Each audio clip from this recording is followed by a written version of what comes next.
बाबा हळू हळू. अहो जड असेल ते. बाबा थांबा थांबा, मी मदत करते.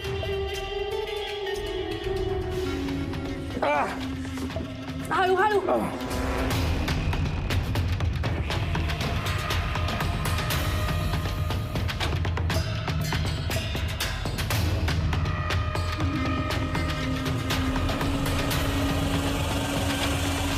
थांबा थांबा. हो पडेल ती. सावकाश सावकाश.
साहेब तो कधी आत शिरला आम्हाला कळलंच नाही. दारे खिडक्या बंद होती का? आठवत नाही, पण तो आधी आला होता तेव्हा आम्ही त्याला घालवून लावलं होतं. घालवून लावलं होतं, मग तो पुन्हा का आला?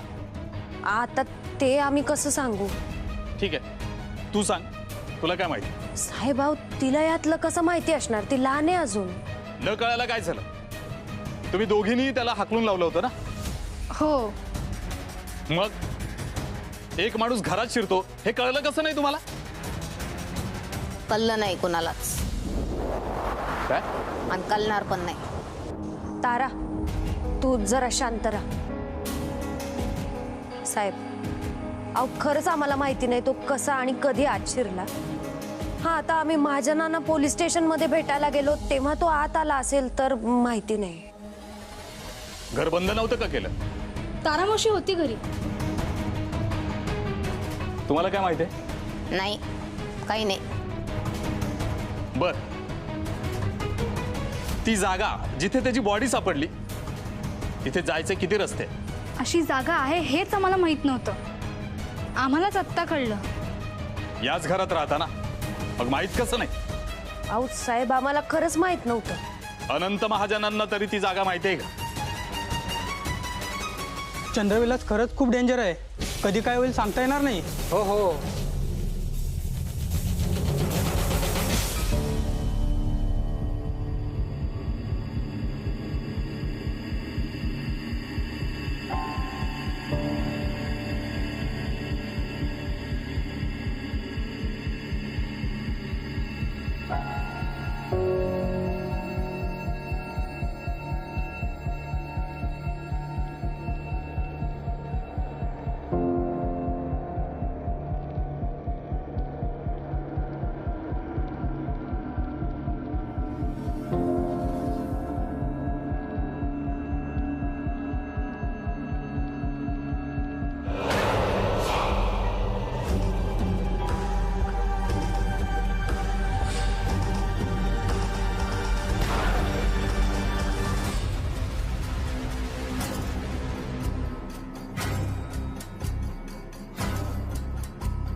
महाजन साहेब बाहेर चला.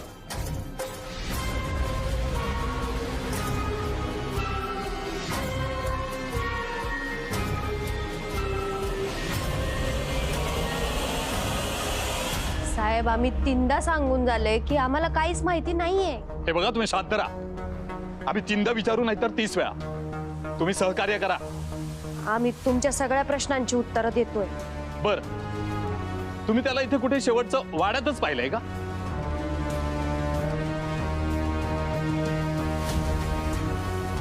काय बोलणं झालं होतं? आम्ही त्याला इथून जायला सांगितलं होतं. नीट आठवून बघ. नाही, तेवढंच बोलणं झालं होतं. हो,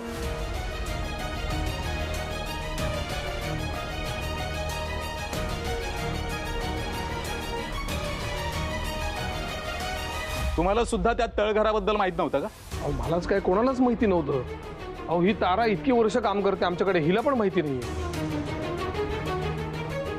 बरं, तुमचं काही वाकडं होतं का? अहो तो नेहमी वाकडे शिरायचा. आणि साहेब तो इकडे येऊन नेहमी त्रास द्यायचा आम्हाला. तुमचं ह्यांच्याशी लग्न झालं म्हणून? बरं, शेवटचं भेटला तेव्हा काही वेगळं बोलला होता का? नाही, जेवढं माहिती तेवढं तुम्हाला सगळं सांगितलंय. ठीक आहे. वाड्याशी संबंधित दुसरा मृत्यू झालाय, त्यामुळे आम्हाला ह्या सगळ्याच्या मुळाशी पोहोचावंच लागेल. पोस्टमॉर्टम मध्ये काही रिपोर्ट्स येतील ते येतीलच, पण तोपर्यंत तुम्ही कुठेही जायचं नाही. कुठे जायचं नाही म्हणजे? हे बघा, आमच्या परवानगीशिवाय तुम्हाला भुलगाव सोडून जाता येणार नाही. अहो पण आम्हाला भुलगाव सोडायचंय. अहो आम्हाला नाही राहायचं इथे.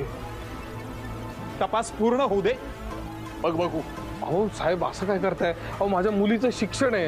अहो मी नाही राहू शकत इथे. माझी स्वतःची काही कामं खोळंबलेली आहेत. तुम्हाला या गावची वेस ओलांडून जाता येणार नाही, आणि जर जाण्याचा प्रयत्न केला तर कडक कायदेशीर कारवाई करण्यात येईल. चला.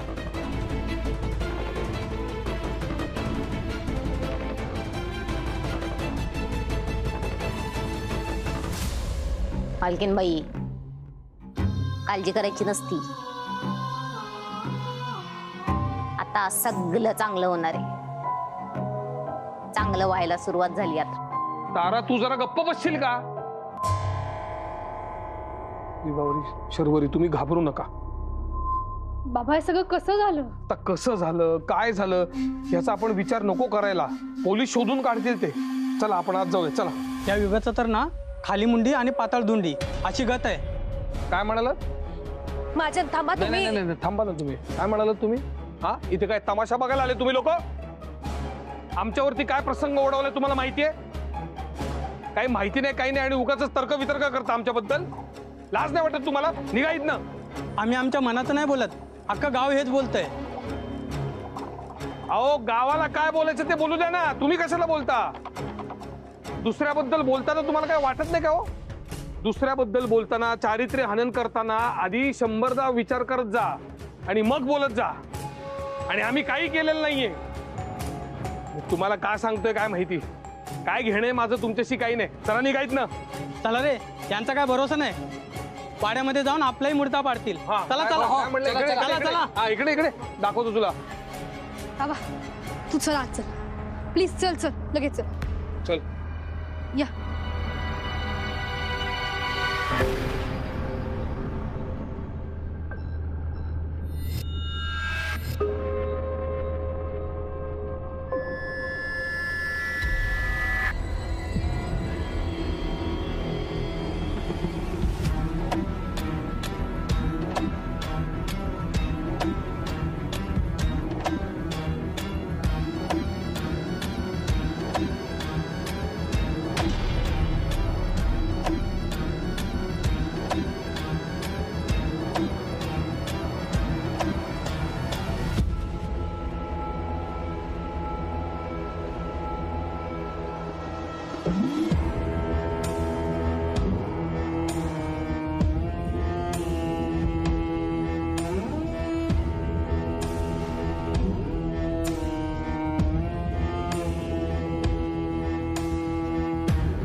काय आहे हे?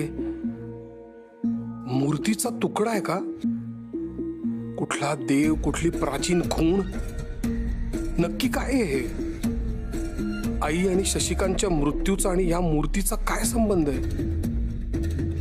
काहीतरी संबंध नक्कीच आहे. दोघांच्या डेड बॉडी जवळ मूर्तीचे तुकडे सापडले. कोणी ठेवले असतील हे?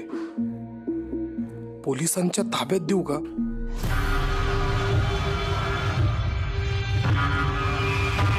नाही नाही नाही नाही, याचा अर्थ कळायला हवा. हे मूर्तीचे तुकडे काहीतरी सांगू बघताय.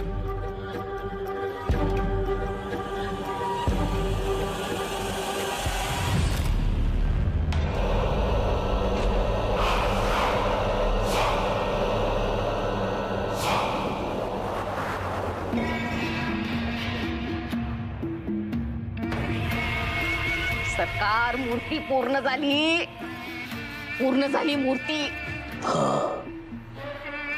अरे मूर्ती पूर्ण झाली म्हणजे आता यज्ञविधी पार पडणार. बघ आता सूर्य मावळतीला येईल, मग अमावास्या. सगळीकडे काळा कुट्ट अंधार पसरणार आणि त्या अंधारामध्ये यज्ञविधी पार पडणार. अनंता स्वतःच्या प्राणापलीकडे प्रिय असलेल्या मुलीचा बळी देणार. अरे आपलं कार्य पूर्ण होणार.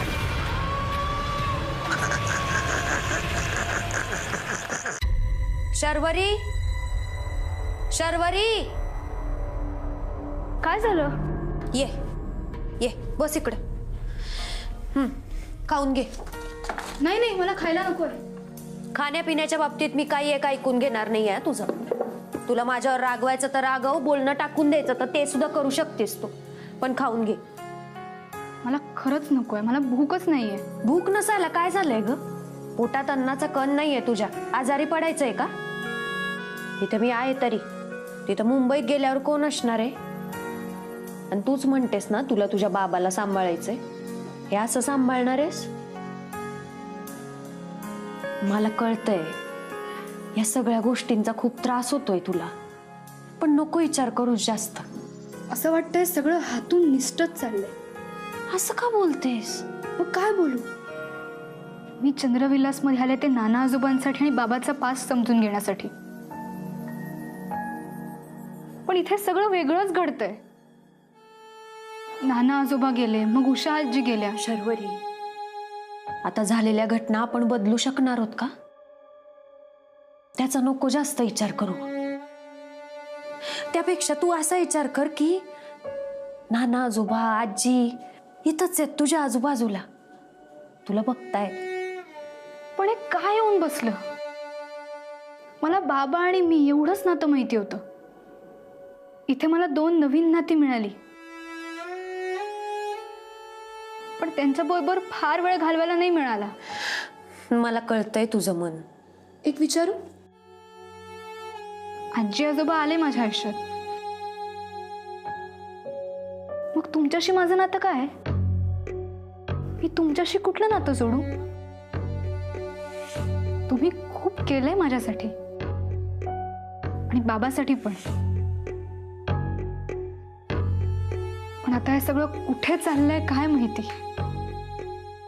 मला खूप भीती वाटतेय.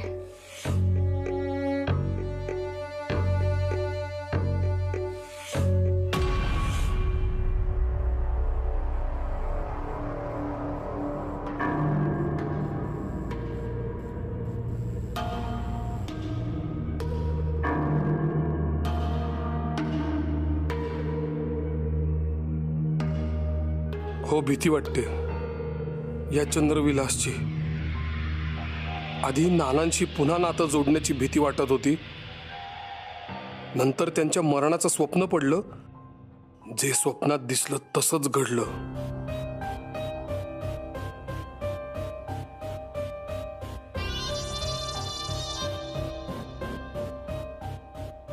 त्यानंतर आईंच्या मृत्यूचं स्वप्न. आईंचंही तसंच मरण. शशीच्या मृत्यूचं स्वप्न आणि मग त्याचंही तसंच मरण. जसं स्वप्नात दिसलं होतं सगळ्यांचं तसंच झालं. मला पडलेली स्वप्न खरी का ठरतायत आणि पुढे काय लिहून ठेवलंय? नाही नाही नाही, या सगळ्यावर माझा विश्वास नाहीये. काहीतरी विचित्र घडतंय हे मनानं मान्य केलं असलं तरी मेंदू मान्य करत नाहीये. पण स्वप्नात दिसतंय तेच वास्तवात घडतंय. खरंच आईंच्या म्हणण्याप्रमाणे चंद्रविलासमध्ये काहीतरी विचित्र आहे. तसंच अनुभवतोय मी. आणि हे सगळं खरंय तर नानांनी सांगितलेलं सुद्धा खरंच असणार. नरहरपंत, या वाड्यात नरहरपंत असणार, पण कुठे? तळघरात?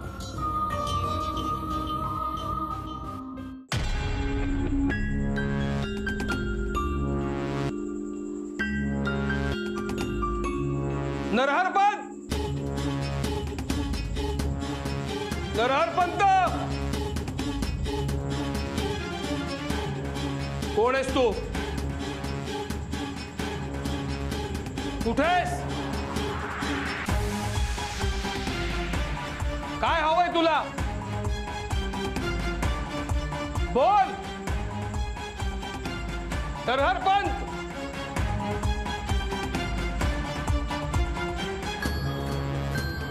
हे सगळं तू घडवतोयस ना? याच्या मागे तूच आहेस का? एका मुलीच्या बापाला तू आव्हान देतोयस हे लक्षात ठेव. माझा जीव मी ओवाळून टाकायला तयार आहे. तिला काही होऊ देणार नाहीये मी. अरे हिम्मत असेल तर समोर ये. हे जे काही घडतंय त्याच्या मागे जर का तू असलास तर बघ, सांगून ठेवतोय तुला, एका मुलीच्या बापाला तू आव्हान देतोयस. परत सांगतोय, समोर ये, समोर ये.